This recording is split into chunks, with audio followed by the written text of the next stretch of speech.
Hi everyone, সবাইকে good morning জানাচ্ছি ইজিপ্টের Cairo থেকে। আমি এখন বসে আছি আমরা কায়রোতে যে হোটেলটি উঠেছিলাম তার ব্যালকনিতে। আমাদের হোটেলটি ছিল কায়রোর ওল্ড টাউনে। তো হোটেলের রুমটি দেখানোর আগে চলুন আপনাদেরকে দেখাই কি করে আমরা এয়ারপোর্ট থেকে হোটেলে এলাম। আমরা হোটেল থেকে কিছুক্ষণ আগে আসওয়ান থেকে কায়রো ইন্টারন্যাশনাল এয়ারপোর্টে পৌঁছালাম। তো সেখান থেকে আমরা উবার কল করেছি, উবারে উঠে পড়লাম। এখানে একটা কথা বলে রাখা ভালো, কায়রোতে ট্যাক্সি পাওয়া যায়, সেই ট্যাক্সিগুলোর চেয়ে উবারের রেটটা অনেক কম। সো যারা কায়রোতে যাবেন অবশ্যই উবার ইউজ করবেন। তো যাই হোক, এই রাস্তাটা দেখে আমার কাছে খুবই ভালো লাগছে। এই হচ্ছে কায়রো নিউ টাউন। আমার কাছে মনে হচ্ছে আমি ঢাকায় চলে এসেছি, যদিও বাংলাদেশে খেজুর গাছ নেই, কিন্তু বেশ সুন্দর লাগছে আর কি। মনে হচ্ছে আমি ঢাকায় আছি। ঢাকায় এয়ারপোর্টের রাস্তাগুলো যেরকম সুন্দর সেরকমই মনে হচ্ছে।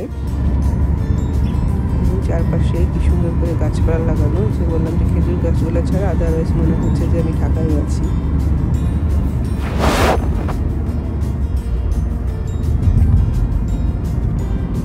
এই ফ্লাইওভারটা যখন ক্রস করছিলাম তখন আমার ঢাকায় যে ফ্লাইওভারগুলো হয়েছে সেগুলোর কথা মনে পড়ে গেল, হুবহু একই রকম।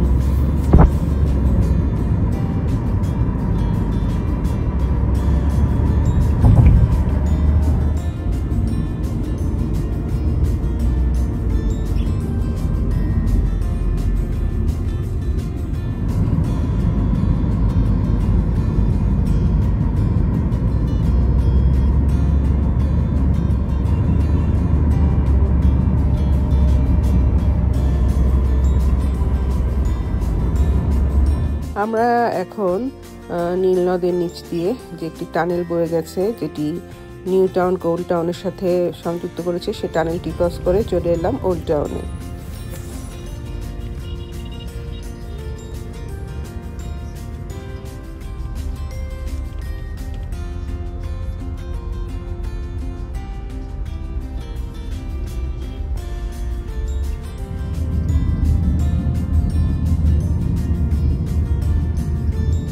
নিউ টাউনে তেমন ট্রাফিক জ্যাম না পেলেও ওল্ড টাউনে কিছুটা ট্রাফিক জ্যাম পেলাম।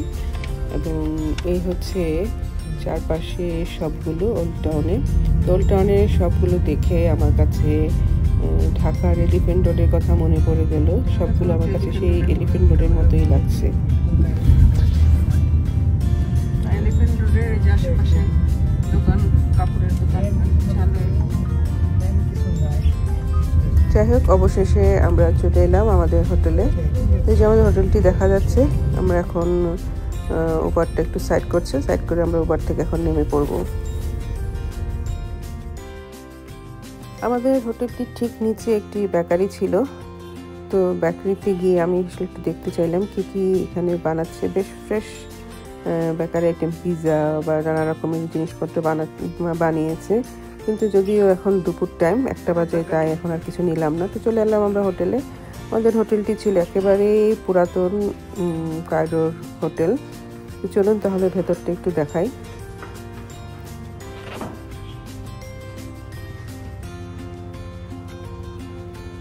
রুমটি মোটামুটি ভালোই ছিল, মানে দেখতেই পাচ্ছেন বেশ ওল্ড ফ্যাশনের হোটেল।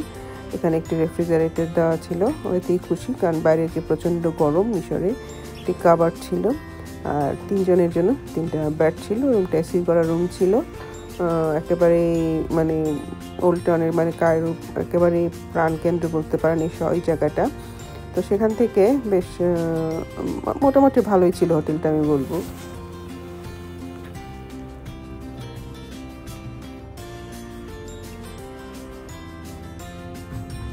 চলুন এবার আমাদের রুমের জানালা দিয়ে একটু বাইরের দিকে দেখি কেমন লাগে। ওই যে আমরা নিচে নেমেছিলাম উবার থেকে, নিচে দেখা যাচ্ছে পাশে দেখতে পাচ্ছেন বেশ ওল্ড বিল্ডিংগুলো, বেশ ওল্ড ফ্যাশনের বিল্ডিং, মানে ওল্ড টাউন ওল্ড ফ্যাশনের বিল্ডিংই থাকবে। তো এই যে চলে এলাম আবার ব্যালকনিতে। ব্যালকনি থেকে বসে বসে এই সকালবেলার এই দৃশ্যটা দেখতে বেশ ভালোই লাগছে। 100 বছরের পুরাতন একটা শহর কায়রো। যাই হোক, আজকের মতো এখানে বিদায় নিচ্ছি। ইনশাল্লাহ আবার দেখা হবে নেক্সট ব্লগে। সে পর্যন্ত সবাই ভালো থাকবে। ধন্যবাদ। ও হ্যাঁ, আরেকটা কথা কিন্তু বলতে ভুলে গিয়েছি। সেটা হচ্ছে এই যে দেখতে পাচ্ছেন এই রাস্তার অবস্থা, এটা কিন্তু যেহেতু ফ্রাইডে এবং আজকে অফ ডে, তাই এরকম মানে কোয়াইট মনে হচ্ছে, মানে কম ক্রাউডি, মানে বিজি কম মনে হচ্ছে।